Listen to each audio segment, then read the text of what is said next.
معاویہ تاریخ اسلام کا وہ بدترین شخص ہے جس کے ہاتھ اہل بیت رسول کے خون سے رنگے ہیں۔ اس کی سیاہ شخصیت اور کارنامے اسے فرعون، نمرود اور قارون کے صف میں کھڑا کر دیتی ہے، جس کا انجام آخرت میں بھیانک ترین اور باعث عبرت ہوگا۔ اس نے مدینہ میں فساد مچایا، کعبہ کو نذر آتش کیا اور سینکڑوں صحابہ کو اپنی بیعت توڑنے کی وجہ سے شہید کیا، لیکن اس کا سیاہ ترین کارنامہ امام علی مقام حضرت حسین ابن علی علیہ السلام اور اہل بیت رسول کو شہید کرنا ہے۔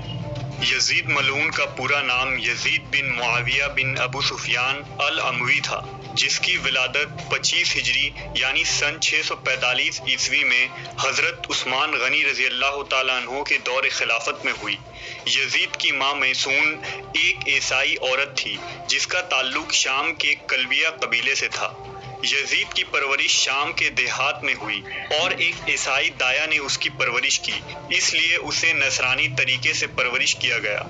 جب سن 60 ہجری میں حضرت معاویہ ابن ابو سفیان نے امیر المومنین علی علیہ السلام سے بغاوت کر کے شام میں بنو امیہ حکومت کی بنیاد رکھی تو اس وقت یزید نوجوان تھا، لہٰذا حضرت معاویہ نے یزید ملعون کو اپنے بعد حاکم بنانے کی کوشش میں لگ گئے، اور پھر صلح حسن کے بعد جب پوری اسلامی حکومت معاویہ ابن ابو سفیان کے ہاتھوں آئی تو انہوں نے شام، عراق، مصر اور حرم میں اپنے حمایتیوں کے ذریعہ خطبوں میں یزید کا نام لینے کا حکم دیا، نیز تلوار کی زور اور دیناروں کی تھیلیوں کے ذریعہ گورنروں اور سپہ سالاروں کو بھی یزید کا حمایتی بنایا گیا۔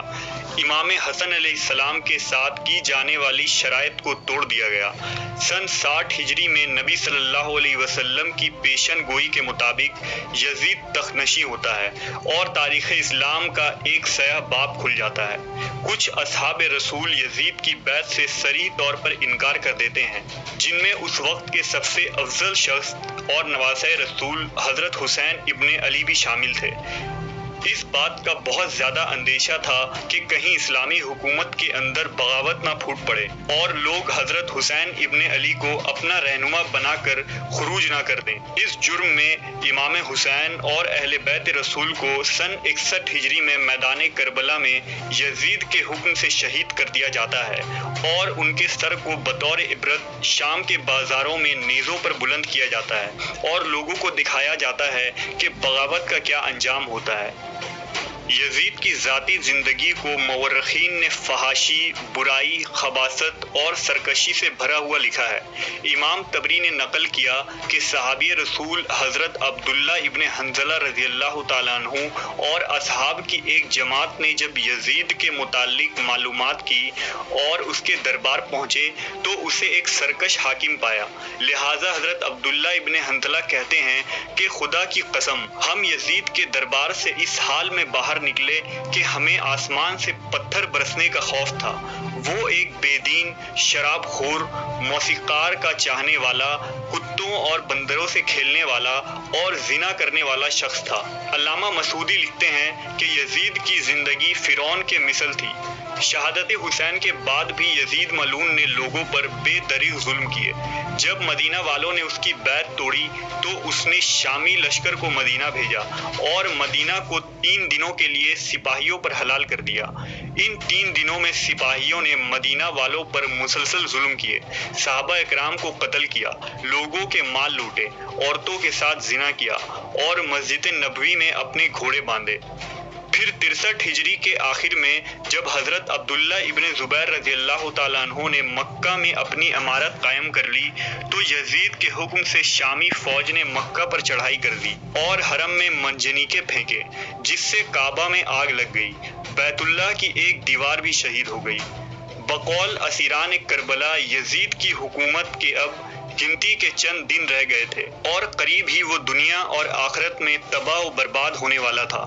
یزید کی موت کے متعلق مورخین کے الگ الگ اقوال اور روایات ملتے ہیں، جن میں سب سے زیادہ باسند اور صحیح قول یہ ہے کہ شہادت حسین اور حرہ کے واقعہ کے بعد جب یزید اپنے جشن اور تکبر میں مست تھا اس وقت اس نے مکہ پر حملہ کرنے کا حکم جاری کیا۔ یہ سن 64 ہجری ربیع الاول کا مہینہ تھا۔ چند ہی دنوں میں وہ ایک موذی بیماری میں مبتلا ہو گیا۔ اس کے پیٹ میں خطرناک درد اٹھا جس سے اس کی آنتیں سڑنے لگی اور ان میں کیڑے پیدا ہونے لگے۔ دمشق کے بڑے بڑے طبیب کو بلایا گیا لیکن وہ اس بیماری سے یزید کو شفا یاب کرنے میں ناکام ہو جاتے تھے کیونکہ یہ اللہ کی طرف سے قہر تھا جو اسے قبر تک لے جانے والی تھی۔ آنتوں کے سڑنے کے بعد وہ بستر پر مچھلی کی طرح تڑپنے لگا اور اپنے بستر پر پاؤں مارتا تھا۔ وہ رات رات بھر درد کے مارے چیختا اور اپنی تکلیف کی شدت سے جب چیخیں مارتا تو خنزیر کی طرح آواز نکلتی۔ اگر پانی پیتا تو حلق میں جا کر چھری چلنے جیسی تکلیف محسوس کرتا اور نہ پیتا تو سینے میں آگ لگ جانے والی جلن محسوس کرتا۔ تاریخ الکامل کے مطابق 15 ربیع الاول کے دن اسی حالت میں تڑپتے ہوئے وہ واصل جہنم ہوا۔